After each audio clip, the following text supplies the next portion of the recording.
All right, welcome back to the Onebar and Lupagus show. I am Lupagus. Today we're going to talk about three Minnesota Vikings who could see a little bit of a dip in production in 2024 from what they put up in 2023. Before we start on that, be sure to subscribe to the channel, like, and comment as well. And we don't like to be negative here in the Onebar and Lupagus show, and this isn't meant to be a negative video. It's just more of just like a face the reality. This could happen. Let's prepare ourselves. Doesn't mean these players are gonna be busts or that their first seasons or their 2023 seasons were a fluke. Just means just with the new circumstances, this is how things could shake out for them. Uh, and it may end up being a little bit less in the production category. Let's start with running back Ty Chandler. As his second year in the Minnesota Vikings system, finally saw some action, being part of a three-headed, really, it was a three-headed mediocre backfield of the Minnesota Vikings with Alexander Mattison, Ty Chandler, and Cam Akers. Obviously, Alexander Mattison is the real mediocre part of this. He was ineffective. Cam Akers came in, played well, got hurt, and Ty Chandler came in and was clearly a better option than Alexander Mattison, who was the starter. And Ty Chandler, what did he do? He ran for 461 yards. He caught 21 passes for 159 yards, and he scored a total of 3 touchdowns. So he showed he had it. But now, what's different this year in 2024? The Minnesota Vikings have Aaron Jones, a true franchise back, a guy they're going to probably feed not just on the ground, but through the air. He's going to be a major focal point of this offense. And barring an injury, Ty Chandler is only going to probably see a handful of carries at best a game. Who knows how many blowout situations the Vikings will find themselves in. If that does come to be, he may get more.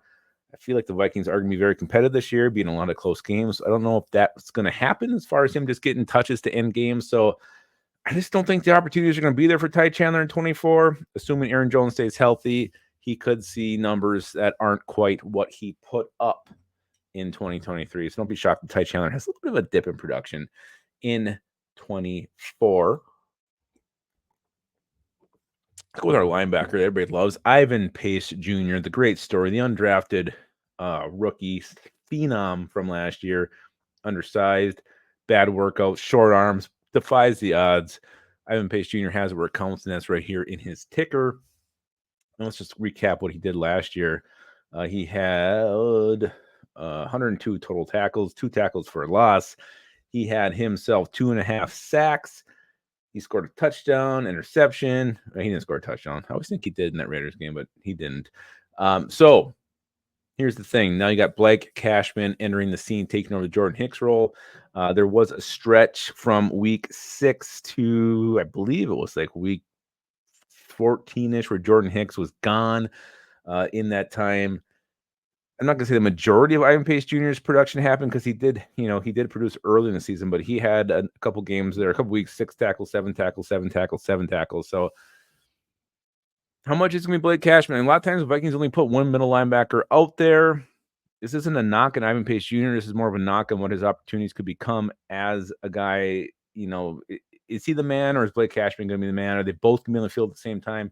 With Brian Flores, you never know how that's going to look, how the snap count's going to look, but I just feel like he may not see the field as much as he did last year, and that may end up in, less than 102 tackles, less than 2.5 sacks. But again, who knows with Flores? He can do all kinds of crazy ass shit. So he could put them both out there. Hell, who knows? Maybe he'll put Ivan Pace Jr. out at the edge. You never know what he's going to do. He's nutty. But don't be surprised if Ivan Pace Jr. doesn't quite put up the numbers he did as a rookie, just because with what we got there now with Blake Cashman in the fold. What a great cup. Look at this thing. It's fantastic. All right.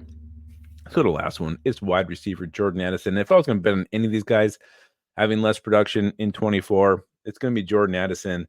You look at what he did last year. Let's just go over that quick. 70 receptions, 911 yards, 10 freaking touchdowns. That's the number. The 10 touchdowns, I don't think he'll get close to that. I think I can see him around 6 this year. Why? Justin Jefferson's back. Justin Jefferson is healthy. Week, what was it? He got hurt in the Panthers Chiefs game. I mean, there was a 1, 2, 3, 4, 5, 6, 8 game stretch with no Justin Jefferson. That's where Jordan Addison became number one receiver. This year, it's going to be Justin Jefferson. Justin Jefferson, who just got paid, who's going to demand a ton of targets, who should get a ton of targets. That's number one. Number one strike against Jordan Addison. Number two, quarterback play. He had Kirk Cousins through the first 8 weeks of last season, where he was putting up, 10, 5, 9, 1, 8, 5, and 6. Those are targets, receptions, 7, 7, 3, 6, 6, 3. He had a better quarterback play last year. He's going to have Sam Darnold or J.J. McCarthy. Not great in his chances of producing the same numbers he did as a rookie. And the third factor against him is just going to be Aaron Jones there. The Vikings are going to have to turn to the run game more with Sam Darnold, with J.J. McCarthy. You want to have a strong running attack. I think they're going to have a strong running attack this year. Aaron Jones is going to be the difference. I think they're going to lean on it. It's going to be a big part of this offense, and it's going to result in Jordan Addison not having quite the numbers he did last year. I still think he's going to have a great year. 60-something receptions, 800 yards, 6 touchdowns. Nothing wrong with that.